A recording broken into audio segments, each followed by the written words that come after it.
नमस्कार दोस्तों, आज हम लोग अपनी टीईटी परीक्षा की तैयारी में आगे के 50 प्रश्नों को पढ़ेंगे। चलिए शुरू करते हैं। शिक्षकों द्वारा अभिभावकों के पास छात्रों की मासिक रिपोर्ट भेजने से शिक्षकों और अभिभावकों का संबंध बना रहता है। अंतर्भूत अभिप्रेरणा का आशय है कि छात्र ज्ञान की वृद्धि के लिए लगन से पढ़ाई करता है। आधुनिक शिक्षा व्यवस्था छात्र को व्यवहारिक ज्ञान नहीं देती। क्या आप कक्षा के सभी छात्रों को एक ही गृह कार्य देना ठीक समझते हैं? जी नहीं, क्योंकि छात्रों की अभिरुचि अलग अलग हो सकती है। गृह कार्य तभी उपयोगी होगा जब वह छात्रों की योग्यता के अनुरूप हो। यदि पढ़ाया जाने वाला पाठ छात्रों की बौद्धिक और भावात्मक अपेक्षा के अनुकूल न हो तो कक्षा में अनुशासनहीनता पैदा हो सकती है। कक्षा के छात्र उसको रुचि से नहीं सुनते हैं। अध्यापक को छात्रों का सहयोग नहीं मिल पाता। उपयुक्त सभी हो सकता है। शिक्षक को चरित्रवान होना चाहिए, इससे उसके छात्र भी चरित्रवान बनने की कोशिश करेंगे। छोटे बच्चों की कक्षा में किस विषय पर शिक्षण क्या आवश्यक होगा? व्यवसाय का चुनाव। किस विषय पर शिक्षण अनावश्यक होगा? व्यवसाय का चुनाव। रटने की आदत से क्या हानि होती है? मौलिक चिंतन में बाधा पड़ती है।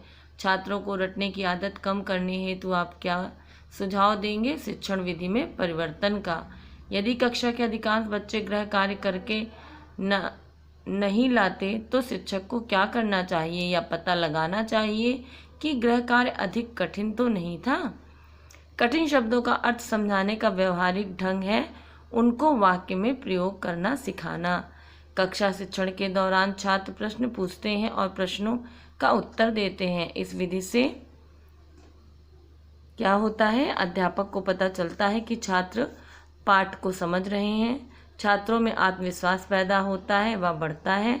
छात्रों को अपनी बात ठीक ढंग से पूछने का अवसर मिलता है। उपयुक्त सभी होता है। हाथ से काम करने से छात्रों में आत्मनिर्भरता पैदा होती है। शिक्षक को निरंतर अध्ययन करते रहना चाहिए ताकि वह अपने शिष्यों के लिए अधिक उपयोगी बन सके। यदि आपको कहीं प्रशिक्षण हेतु भेजा जाए तो आप शिक्षण की नई नई विधियां सीखेंगे।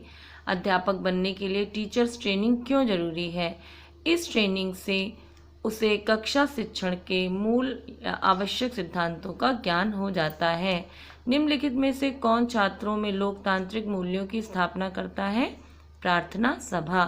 शिक्षक को कक्षा शिक्षण के दौरान इस बात का पूरा ध्यान रखना चाहिए कि छात्र प्रसन्नता पूर्वक पढ़ें। कोई छात्र इधर उधर ध्यान ना दें। पाठ पढ़ाने का कार्य कालांश के समय में पूर्ण हो जाए। उपयुक्त सभी ध्यान रखना चाहिए। बालकों को गृह कार्य दिया जाता है कक्षा अधिगम को सुदृढ़ करने के लिए। एक सफल अध्यापक का सर्वाधिक महत्वपूर्ण कार्य होता है बालकों में चिंतन योग्यताओं का विकास करना।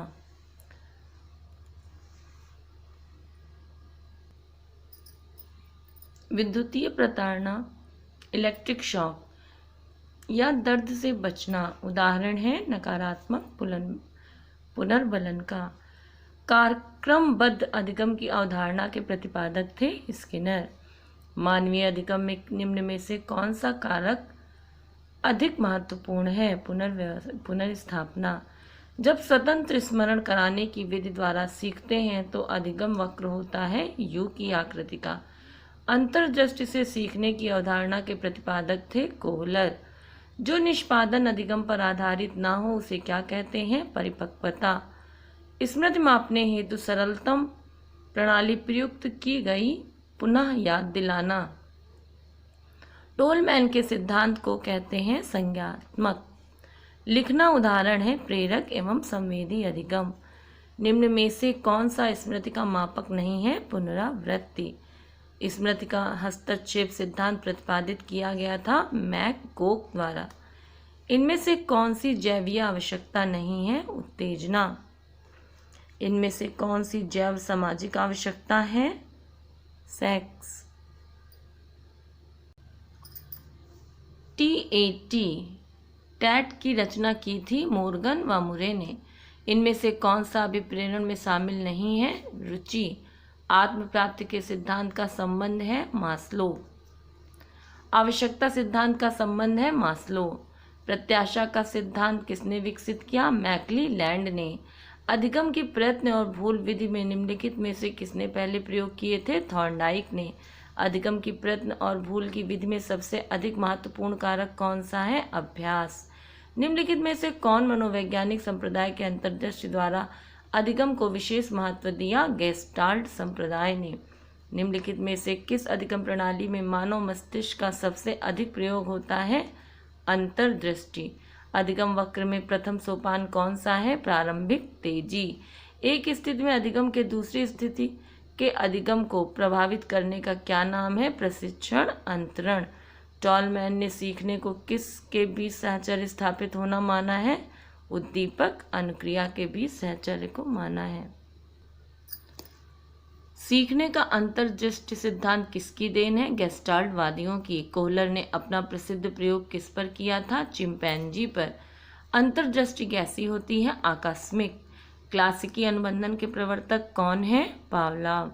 तो दोस्तों यहाँ पर हमारे प्रश्न 50 पूरे होते हैं। इस वीडियो को बार बार सुनिए।